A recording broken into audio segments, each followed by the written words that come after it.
Hello बेटा। Next topic जिसके बारे में मैं आपसे डिस्कस करने जा रहा हूँ उस टॉपिक का नाम है importance of consumer protection act from consumer point of view. और एक सेकंड टॉपिक और है वह need of consumer protection act from consumer point of view या need for consumer protection act in India. तो दोनों का आंसर मोर और लेस सेम है। पहले मैं एक छोटी सी एक बात बताता हूँ, ध्यान से सुनो कि अगर आप कभी भी किसी स्लम एरिया में गए हो, जो कि हर बड़े पॉश कॉलोनी के पास में एक छोटा मोटा स्लम एरिया ज़रूर होता है, जहाँ लोग झुग्गी झोपड़ी वगैरह में रहते हैं या स्लम के अंदर रहते हैं, और ये लोग जनरली घरों में काम करने वाले लोग यहीं से आते हैं। तो वहाँ पर अगर आप कभी भी जाते हो, कभी उस एरिया के पास से कभी गुजरते हो, तो ध्यान से देखोगे तो वहाँ की कुछ खास खास बातों को अगर आप ध्यान से देखो तो आपको कुछ नज़र आएगा। नंबर वन, वहाँ के लोगों में पॉवर्टी बहुत ज़्यादा होती है, मतलब गरीबी बहुत ज़्यादा है, और ज़्यादातर लोग वहाँ के अनएम्प्लॉयड होते हैं, मतलब काम ढूंढ रहे हैं बट काम उनको मिल नहीं रहा। दूसरी खास बात वहाँ के लोगों की क्या होती है, ज़्यादातर लोग इलिटरेट होते हैं, मतलब पढ़े लिखे ज़्यादा नहीं होते, क्योंकि बच्चों को भी काम पे डाल देते हैं जल्दी, या पढ़ाते हैं तो बहुत कम पढ़ाते हैं। तो वहाँ के लोग ज़्यादातर इलिटरेट होते हैं। और जब कभी आप मोस्ट ऑफ द टाइम वहाँ जाओगे तो कोई ना कोई झगड़े होते हुए बहुत सारे देखोगे।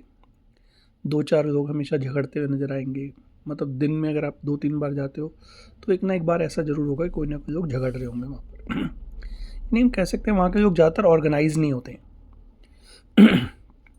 नेक्स्ट पॉइंट हमारे पास क्या है कि अगर मानो वहाँ जाते हो तो मोस्ट ऑफ द टाइम वहाँ पर जाओ तो कोई ना कोई एक दुकान छोटी सी वहाँ पे ज़रूर होती है, जिसके अंदर छोटा मोटा सामान मिलता है, टॉफ़ीज़, मतलब चॉकलेट, घर का छोटा मोटा सामान, बल्ब, ट्यूब, छोटी मोटी चीज़ें वहाँ पर काफ़ी सारी चीज़ें मिल जाती हैं।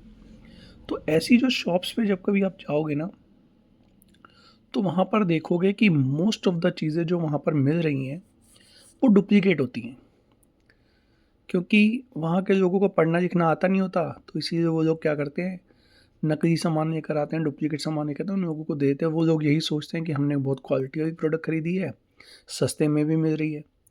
इवन वहाँ पे टॉफ़ी भी अगर आप जाके खरीदोगे तो इक्लेयर के नाम से अगर आप खरीदते हो तो इक्लेयर के ऊपर जो स्पेलिंग होती है ECLAIR, लेकिन वहाँ पर हो सकता है आपको स्पेलिंग कुछ और लिखी नज़र आ जाए, ICLAR नज़र आ जाए, कुछ भी स्पेलिंग हो सकती है। या गुड नाइट का अगर आपको जैसे मॉस्किटो रेपेलेंट जो आता है वो लेने जाते हो तो वहाँ पर स्पेलिंग वैसी होती है गुड नाइट की GDDKNIGST।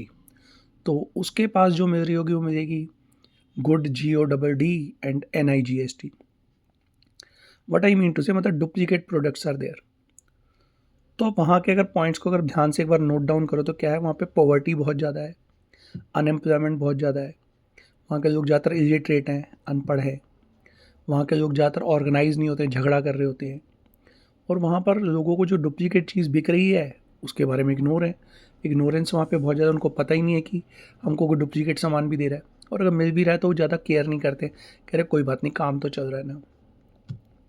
और लास्ट, वहाँ पे बहुत बड़े स्केल पर लोगों का एक्सप्लॉयटेशन हो रहा है, मतलब चीज़ें नकली बेची जा रही है, लोग तब भी खरीदते जा रहे हैं।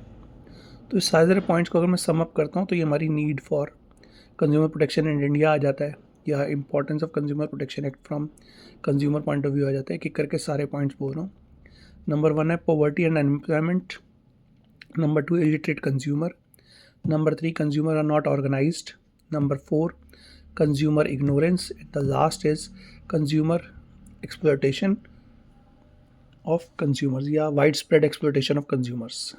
Okay, fine, thank you.